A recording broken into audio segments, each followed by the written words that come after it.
Already నిన్నే మాట్లాడుకున్నాం. Election commission serious అవడం పట్ల ఖచ్చితంగా కఠిన చర్యలు తీసుకోవచ్చు అనుకున్నాం. డీజీపీని, చీఫ్ సెక్రటరీని ఇద్దరిని కూడా ఢిల్లీ వచ్చి వివరణ ఇవ్వాలని చెప్పిన నేపథ్యంలో ఏం జరగబోతుంది అనేది ఆల్రెడీ మనం నిన్నే కొంత ఊహించాం.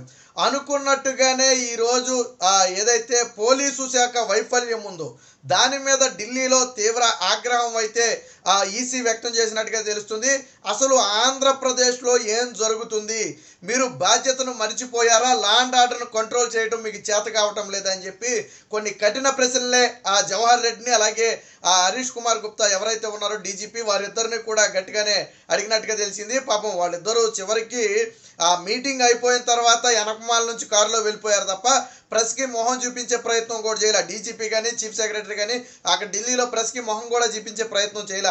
ఎందుకంటే అక్కడ పరిస్థితులు ఏ స్థాయిలో ఉన్నాయో మనకి దాన్ని బట్టి అయితే అర్థమవుతుంది. నిన్న డీజీపీతో చీఫ్ సెక్రటరీతో మాట్లాడిన తర్వాత ఎలక్షన్ కమిషన్ అయితే కొన్ని కఠిన చర్యలు తీసుకోవాలని చెప్పి నిర్ణయించుకుంది. దానిలో భాగంగా మొత్తంగా ఐపీఎస్ దగ్గర నుంచి మొదలు పెడితే, ఐఏఎస్ దగ్గర నుంచి మొదలు పెడితే ఎస్ఐ స్థాయి వరకు దాదాపు 12 మంది అధికారుల మీద అయితే వేటు వేయడం జరిగింది. వీరంతా కూడా అల్లర్లకు బాధ్యత వహించాల్సిందిగా ఏదైతే ఎన్నికల తరువాత ప్రశాంతంగా ఉండాల్సిన వాతావరణం మొత్తం కూడా ఉద్రిక్తంగా మారిందో దాన్ని కంట్రోల్ చేయడంలో విఫలమయ్యారనే ఉద్దేశంతోనైతే వారి మీద చర్యలకైతే దిగింది. ముఖ్యంగా ఇద్దరు ఎస్పీల మీద అయితే వేటు వేయడం జరిగింది. ఆల్రెడీ నిన్న మనం ఊహించాం, ఎవరైతే పల్నాడు ఎస్పీ ఉన్నాడో ఆయన మీద వేటు తప్పదు అని మనం నిన్నే చెప్పాం. అనుకున్నట్టుగానే పల్నాడు ఎస్పీ ఎవరైతే బిందు మాధవ్ ఉన్నాడో ఆయన మీద అయితే వేటు పడింది. ఇక అనంతపురం ఎస్పీ అమిత్ జర్దార్ ఏదైతే తాడిపత్రిలో హింసాత్మక ఘటనలు జరిగాయో దాన్ని నియంత్రించడంలో విఫలమైనటువంటి అమిత్ బర్దార్ని అయితే సస్పెండ్ చేయడం జరిగింది. ఇక ఎవరైతే పల్నాడు జిల్లా కలెక్టర్ ఎవరైతే శివశంకర్ ఉన్నాడో ఆయన మీద అయితే బదిలీ వేటు వేయడం జరిగింది. ఇక తిరుపతి ఎస్పీ అయినటువంటి కృష్ణకాంత్ పటేల్ ఈయన మీద కూడా అయితే బదిలీ వేటు అయితే వేయడం జరిగింది. మొత్తంగా ఇద్దరు ఎస్పీలను అయితే సస్పెండ్ చేసి ఒక ఎస్పీ మీద బదిలీ వేటు, ఒక కలెక్టర్ మీద బదిలీ వేటు అయితే వేయడం జరిగింది. సో డీజీపీ సిఎస్లపై ఎన్నికల కమిషన్ కన్నెర్ర బాధ్యత మర్చారా అంటూ నిలదీత పోలింగ్ అనంతరం జరిగిన హింసను తీవ్రంగా పరిగణిస్తున్నామని హెచ్చరించినటువంటి ఎలక్షన్ కమిషను తిరుపతి అలాగే ఎస్పీ, పల్నాడు కలెక్టర్ బదిలీ, డిఎస్పీ నుంచి ఎస్ఐ స్థాయి వరకు 12 మంది అధికారుల సస్పెన్షన్, పల్నాడు అనంత ఎస్పీలపై వేటు అని చెప్పి అయితే సస్పెన్షన్ వేటు అని అయితే చెప్పడం జరిగింది. ఇంతేకాదు వీరి మీద శాఖాపరమైన విచారణ జరపాలి. ముఖ్యంగా పల్నాడు ఎస్పీ ఎవరైతే పల్నాడు ఎస్పీ ఉన్నాడో ఆయన్ను సస్పెండ్ చేయటమే కాకుండా ఆయన మీద శాఖాపరమైన విచారణ జరపాలి. ఆయన వైఫల్యానికి గల కారణం ఏంటి, అధికార పార్టీకి కొమ్ము కాశాడా, ఎందుకు విఫలమయ్యాడనేది వెంటనే 2 రోజుల్లో ఒక సిట్ నివేదిక ఏదైతే ఎన్నికల తరువాత జరిగినటువంటి అల్లర్లు ఉన్నాయో దాని మీద వచ్చిన ప్రతి కంప్లైంట్ను కూడా ప్రత్యేక సిట్ ద్వారా విచారణ చేయించాలి. 2 రోజుల్లో పూర్తి స్థాయి నివేదిక ఇవ్వాలి. వీరందరి మీద ఎన్నికల కోడ్ ముగిసే లోపే ఎవరైతే దాడులు చేశారో వారి మీద ఎఫ్ఐఆర్ నమోదు చేయాలి. ఐపీసీ సెక్షన్లతో పాటు కఠిన సెక్షన్లన్నీ కూడా నమోదు చేయాలి. ఎన్నికల కోడ్ ముగిసే లోపే వారందరినీ కూడా అదుపులోకి తీసుకోవాలని చెప్పి ఎలక్షన్ కమిషన్ చాలా స్పష్టమైన ఆదేశాలను అయితే జారీ చేయడం జరిగింది. సో హింసాత్మక ఘటనల దర్యాప్తుకు సిట్టు 2 రోజుల్లో సమగ్ర నివేదిక ఆదేశం.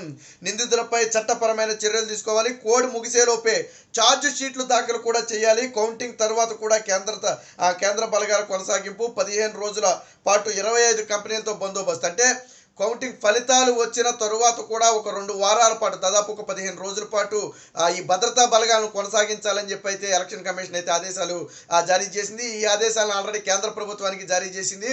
25 పారామిలిటరీ బలగాలను రాష్ట్రంలో మోహరించాలి. ముఖ్యంగా పల్నాడు లాంటి ప్రాంతం, తిరుపతి లాంటి ఏదైతే తాడిపత్రి లాంటి ప్రాంతాలు ఉన్నాయో ఆ ప్రాంతాల్లో అయితే మోహరించాలని చెప్పి చెప్పడం జరిగింది. సో వీళ్ళు ఫలితాలు అంటే జూన్ 4న ఫలితాలు వచ్చిన 2 వారాలు లేదా 3 వారాల పాటు ఉండే అవకాశం ఉందంటే నూతన ప్రభుత్వం ఏర్పాటు అయ్యే వరకు కూడా దాదాపుగా ఈ పారామిలిటరీ బలగాలు అయితే రాష్ట్రంలో ఉండాల్సిందిగా ఎలక్షన్ కమిషన్ అయితే ఆదేశాలు జారీ చేయడం జరిగింది. ఇక దేశంలో ఎక్కడా లేని విధంగా ఎన్నికల సమయంలో హింసాత్మక ఘటనలు అనేవి సాధారణంగా జరిగేవి సమస్యాత్మక ప్రాంతాల్లో.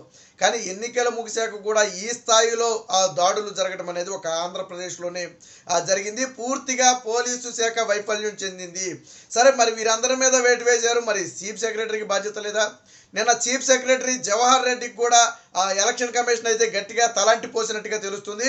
మొదటి నుంచి మీ మీద ఆరోపణలు వస్తున్నాయి, మీ అసమర్థత మరొకసారి బయటపడిందని చెప్పి ఎలక్షన్ కమిషన్ కొంత ఆగ్రహం వ్యక్తం చేసినట్టుగా తెలిసింది. పైగా వీళ్ళు ఇచ్చినటువంటి నివేదికల పట్ల సంతృప్తి కూడా చెందలేదన్నట్టుగానే మనకైతే కొంత సమాచారం అందుతుంది. అందుకనే ఎవరైతే ఎస్పీలు ఉన్నారో ఇక వీళ్ళ వివరణ పట్ల సంతృప్తి చెందలేదు కాబట్టి ఎవరైతే ఎస్పీలు బాధ్యత వహించాల్సిన ఎస్పీలు చేతులెత్తేశారో వారి మీద చర్యలు తీసుకోవాలని నిర్ణయించుకుని వెంటనే ఎప్పుడైతే చీఫ్ సెక్రటరీ డీజీపీతో భేటీ ముగిసిందో ఆ వెంటనే ఆ ఎలక్షన్ కమిషన్ అయితే చర్యలకు ఉపక్రమించింది. వెంటనే ఇద్దరు ఎస్పీలను ముందు సస్పెండ్ చేయాలని, అలాగే ఒక కలెక్టర్ని ఒక ఎస్పీని బదిలీ చేయాలని ఆదేశించడమే కాకుండా వీరి మీద శాఖాపరమైన దర్యాప్తు ఎవరైతే అధికారులు విఫలమయ్యారో ఇక్కడ దాడుల మీదే విచారణ చేయడం కాదు, అధికారుల వైఫల్యం మీద కూడా శాఖాపరమైన విచారణ చేసి మాకు నివేదిక ఇవ్వాలి, తదుపరి నివేదిక వచ్చిన తర్వాత మేము వారి మీద చర్యలు తీసుకుంటామని చెప్పింది. కొంతమంది డిఎస్పీలని, సిఐలని, ఎస్ఐలని వీరందరినీ కూడా పూర్తి స్థాయిలో తొలగిస్తూ దాదాపుగా 12 మంది మీద వేయటం జరిగింది. మొత్తంగా రాష్ట్రంలో హింసాత్మక ఘటనలకు పోలీసు శాఖ వైఫల్యము, చీఫ్ సెక్రటరీ నిర్లక్ష్యమే ప్రధాన కారణం అని చెప్పి ఎలక్షన్ కమిషన్ అయితే ఒక నిర్ణయానికి అయితే వచ్చినట్టుగా తెలుస్తుంది. దీనికి సంబంధించిన మరొక వార్త కూడా వచ్చింది, ఒకసారి అది కూడా ఏమొచ్చిందనేది ఒకసారి చూద్దాం. హింసకు కొమ్ముగాసిన అధికారులపై వేటు, పల్నాడు కలెక్టర్, తిరుపతి ఎస్పీ బదిలీ, పల్నాడు, అనంతపురం ఎస్పీల సస్పెన్షన్, 12 మంది అధికారులపై పోలీసులపై కొరడా, హింసాత్మక ఘటనలపై సిట్టు 2 రోజుల్లోనే నివేదిక ఇవ్వాలి, కేంద్ర ఎన్నికల సంఘం ఉత్తర్వులు, ఫలితాలు వచ్చిన 2 వారాల వరకు కూడా భద్రత కొనసాగింపు, కేంద్ర హోంశాఖకు ఎలక్షన్ కమిషన్ ఆదేశం, సిఎస్ డీజీపీల సంజాయిషి అనంతరం చర్యలు, మీడియాతో మాట్లాడకుండానే వెనుక గేటు నుంచి వెళ్ళిపోయినటువంటి పోలీసు ప్రభుత్వ బాసులు అంటే డీజీపీ కానివ్వండి, చీఫ్ సెక్రటరీ కానివ్వండి, ఎన్నికలు అయిపోయింది మీడియాతో మాట్లాడాల్సిన వీళ్ళిద్దరూ ఏదైతే ఎలక్షన్ కమిషన్తో చర్చల అనంతరం మీడియాకు కనీసం కనపడకుండా వెళ్ళిపోయే ప్రయత్నం జరిగింది. ఇక దీని మీద ఆల్రెడీ హైకోర్టులో ఒక వాద్యం కూడా దాఖలు చేయడం జరిగింది. ఒక న్యాయవాది ఏదైతే ఎలా అల్లర్లు జరిగాయో ప్రభుత్వం విఫలమైంది, దీని మీద వెంటనే మీరు జోక్యం చేసుకోవాలని చెప్పి హైకోర్టులో ఒక పిటిషన్ అయితే దాఖలు చేస్తే నిన్న హైకోర్టు కూడా ఆశ్చర్యం వ్యక్తం చేసింది. పల్నాడులో ఏం జరిగిందో ప్రపంచం మొత్తం చూసింది, ప్రత్యేకంగా మీరు ఆధారాలు ఏమి చూపాల్సిన అవసరం లేదు, హింసాత్మక ఘటనలపై హైకోర్టు ఆందోళన, ఎక్కడా హింస జరగకుండా చర్యలు తీసుకోండి అని చెప్పి అలాగే రాష్ట్ర ఎన్నికల అధికారికి, డీజీపీకి, కలెక్టర్లకి, సిఈఓలకి అందరికీ కూడా పూర్తి స్థాయి ఆదేశాలు అయితే జారీ చేయడం జరిగింది. అంటే కోర్టు కూడా మీరేమీ మా ముందు ఆధారాలు ఉంచక్కర్లేదు, పల్నాడులో ఏం జరిగిందో బయట ప్రపంచంతో పాటు మేము కూడా చూసామని చెప్పి చెప్పడంతో పాటు ఆందోళన వ్యక్తం చేసింది. ఇలాంటి మారణ హోమం జరగటం అనేది ప్రజాస్వామ్యానికి మంచిది కాదు, ప్రజలు భయభ్రాంతులకు గురయ్యే అవకాశం ఉంది, శాంతి భద్రతలకు విఘాతం కలుగుతుంది. తక్షణమే అవసరమైన బలగాలను, అవసరమైతే కేంద్రం నుంచి కొన్ని ప్రత్యేక బలగాలను రప్పించైనా సరే శాంతి భద్రతలను కాపాడాలని చెప్పి ఆ వాద్యం విచారణ సందర్భంగా డీజీపీకి, చీఫ్ సెక్రటరీకి, అలాగే ఎన్నికల అధికారికి కూడా ఆదేశాలు అయితే హైకోర్టు జారీ చేసింది. మొత్తంగా పోలీసు శాఖ వైఫల్యం అయితే బయటపడింది. జగన్మోహన్ రెడ్డికి కొమ్ము కాసినటువంటి అధికారులందరి మీద ఈరోజు వేటుపడింది. కొంతమంది వైసీపీ నేతల కనుసన్నంలోనే ఈ దాడులు జరిగాయి. ఇప్పటికీ వైసీపీ నేతల మీద చర్యలు తీసుకోలేదు. ఎలక్షన్ కమిషన్ ఆగ్రహం తరువాత ఇప్పుడిప్పుడుగా చర్యలు అయితే తీసుకుంటున్నట్టుగా మనకైతే సమాచారం అందుతుంది.